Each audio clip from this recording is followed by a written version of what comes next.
Necesitamos una reforma como en la época de Lutero, pero ahora es la Iglesia evangélica la que necesita ser reformada. Muy buenas amigos y hermanos, ¿cómo estáis? Me encuentro en la Catedral de Wittenberg, en Alemania, en una de las puertas más famosas de la historia de la humanidad, ¿no? Que cambiaron el rumbo de la historia. En estas puertas, amigos y hermanos, hace 500 años, un monje llamado Martín Lutero clavó sus 95 tesis protestando o criticando contra la indulgencia que la Iglesia Católica estaba vendiendo al pueblo supuestamente para venderle el cielo o para sacar a sus seres queridos del purgatorio. Pero os cuento una mejilla más. Fijaros, hace 500 años se estaba construyendo en el Vaticano la Basílica de San Pedro y eso costaba dinero. ¿Cómo financiar aquella gran obra, la Basílica de San Pedro? Pues el Papa León X, ¿no?, envió mensajeros, monjes por toda Europa, ¿no?, a recolectar dinero. ¿Pero cómo recolectaba el dinero? Pues iba diciéndole a la gente algo así: ¿tienes algún ser querido que haya muerto? Quizás se encuentre en el purgatorio. ¿Te gustaría que saliera del purgatorio? Echa tu dinero aquí en este cofre, ¿no? Porque llevaban un cofre grande, ¿no? Y les decían, echa tu dinero en este cofre, y en el momento en que eches la moneda en este cofre, el alma de tu ser querido sale directamente del purgatorio y va al cielo. ¿Qué es lo que ocurrió? Que Martín Lutero, un monje alemán que había nacido en Alemania y en Leuven, en la ciudad de Leuven, ¿no?, que había estudiado Derecho, que posteriormente se había hecho monje y que posteriormente había leído el Nuevo Testamento, ¿no?, pues hizo un gran descubrimiento. El descubrimiento que la salvación, el cielo, es una gracia de Dios, es un regalo que Dios nos da cuando ponemos fe en Jesucristo. No es por obras, la salvación o el cielo no se gana por obras, aunque Dios quiere que hagamos buena obra.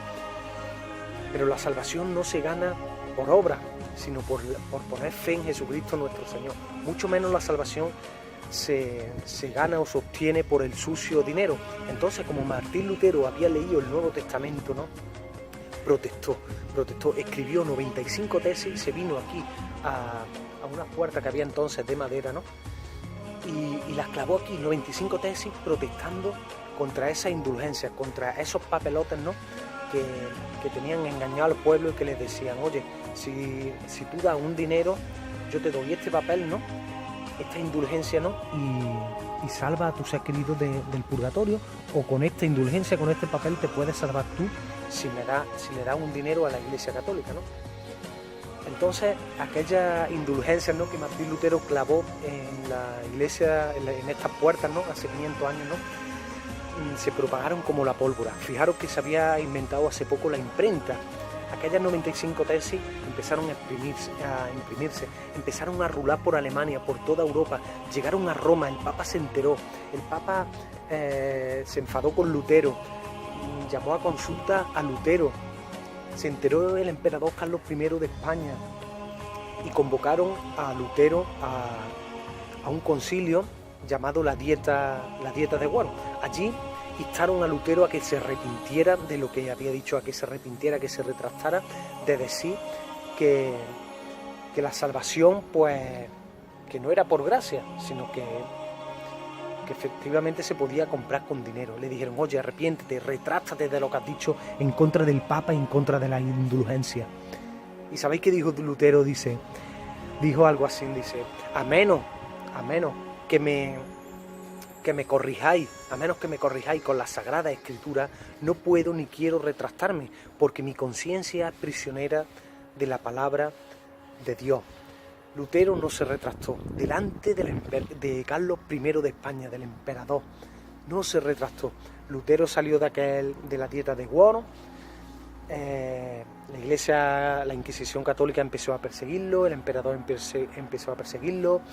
Federico de Sajonia, que era un príncipe que gobernaba toda esta región, ¿no?, simuló un secuestro para preservar su vida, ¿no?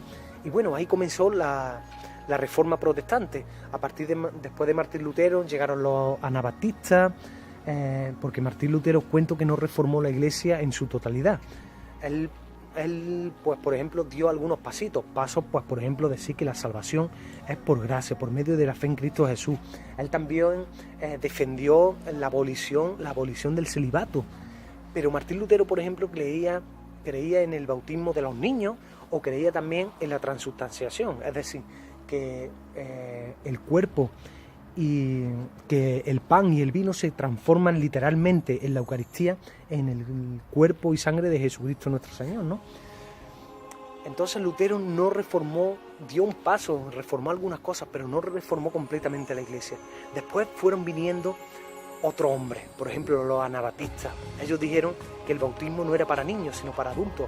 Los calvinistas después dijeron que el pan y el vino no se transformaba en el cuerpo y sangre de nuestro Señor, sino que eran símbolos, era un memorial que teníamos que celebrar de forma solemne, pero que solo era eso, un recuerdo de la pasión y el sacrificio de nuestro Señor por nosotros, ¿no? Y así fueron viniendo reformadores y reformadores, y hasta el día de hoy, Por eso hay un lema, amigo, que me encanta, ¿no? Que nos invita a seguir reformando la Iglesia, que dice así: necesitamos una reforma como en la época de Lutero, pero ahora es la Iglesia evangélica la que necesita ser reformada. La Iglesia evangélica, la heredera de la Reforma protestante, muchos han caído en herejías terribles, herejías que hacen mucho daño al pueblo de Dios y que atentan, ¿no?, contra la imagen de Dios mismo. Por ejemplo, la Trinidad. Dios no es trino, Dios es uno solo. Jesucristo es el Padre eterno que se hizo hombre, como dice Isaías 9:6, o como Jesús mismo en Juan capítulo 14, versículo 8, le dice a Felipe, cuando Felipe le dice: Señor, muéstranos al Padre y nos basta. Y Jesús le dice: tanto tiempo llevo con vosotros que no me has conocido, el que me ha visto a mí ha visto al Padre. Entonces, la Trinidad, por ejemplo, no es bíblica. Tenemos que seguir reformando la Iglesia en esto. Dios es uno solo, Dios no es trino, Dios es uno solo. El bautismo es para adultos, pero es invocando el nombre de Jesús, el nombre del Padre, del Hijo y del Espíritu Santo. Es Jesús. Y eso lo vemos en todos los bautismos del libro de Hechos de los Apóstoles. Todos los bautismos eran invocando el nombre de Jesús. Otra cosa que hay que seguir defendiendo, reformando la Iglesia, y que hace mucho daño al pueblo de Dios: el diezmo. El diezmo era una ley para el Antiguo Testamento, para los judíos del Antiguo Testamento, pero la Iglesia de Cristo, la Iglesia de nuestro Señor, está llamada a ofrendar voluntariamente, con el corazón alegre, de una forma responsable, porque el obrero es digno de su salario, porque hay que mantener las misiones, hay que ayudar a los hermanos, pero por medio de la ofrenda.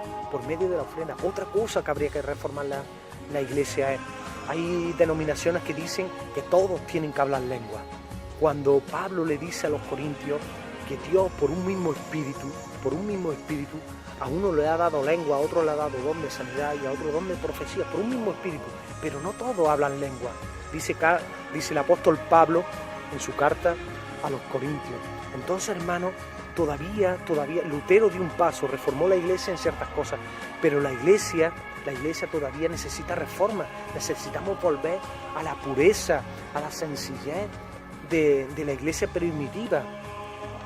Y con esto me despido, amigos, simplemente recordando que la mejor manera de celebrar los 500 años, la mejor manera de celebrar el 500 aniversario de la Reforma Protestante es siguiendo reformando la Iglesia. Tenemos que seguir reformando la Iglesia. La Iglesia evangélica, muchas han caído en herejías terribles que hacen daño al pueblo de Dios, y que atentan contra la misma imagen y ser de Dios.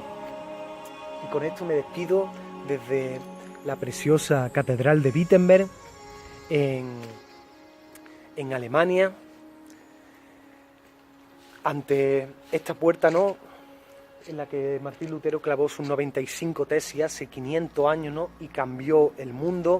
Y fue cuando comenzaron, pues, la Reforma Protestante, y empezaron a nacer todas las denominaciones evangélicas que conocemos hoy, ¿no? Y nada, recuerda, la Iglesia todavía necesita ser reformada. Ayer fue Lutero y hoy te toca a ti y me toca a mí. Necesitamos una reforma como en la época de Martín Lutero, pero ahora es la Iglesia evangélica la que necesita ser reformada.